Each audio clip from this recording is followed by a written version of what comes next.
Fernando Alonso says he's been pleasantly surprised by McLarenHonda's pace during Friday practice ahead of the Mexican Grand Prix, but is still expecting the race to be used as a glorified test ahead of bigger opportunities in the final two races of 2017.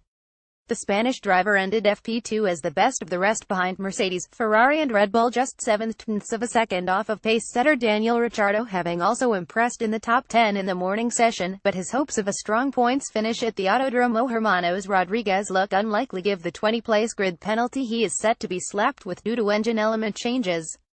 Alonso also fears he'll be unable to make strong progress from the back of the grid due to Honda's top speed deficit to its rivals. Both he and Van Dorn were bottom of the speed trap efforts and almost 20 km per hour off the top, but hopes the sacrifices made in Mexico can pay off in Brazil and Abu Dhabi. Today has been a very positive and productive Friday as we did a lot of laps, a lot of tests, and most of them gave us good feedback, Alonso said.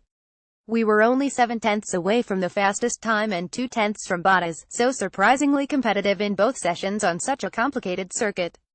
We know it's going to be a difficult race anyway, starting from the back, and with little chance of overtaking because of our top speed.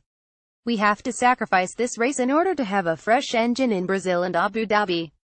Some parts won't stay in the car for tomorrow because we still lack a bit of information, they need to mature a bit, and we're basically gathering information for next year's car.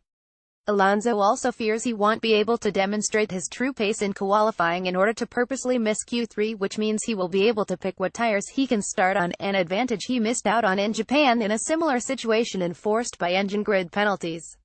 We'll have to decide what to do because in Japan, with penalties, we even got to Q3 and then had to start from the back on used tires, he said. But if you decide not to do qualifying after Q1 is also a shame given the speed the car is showing.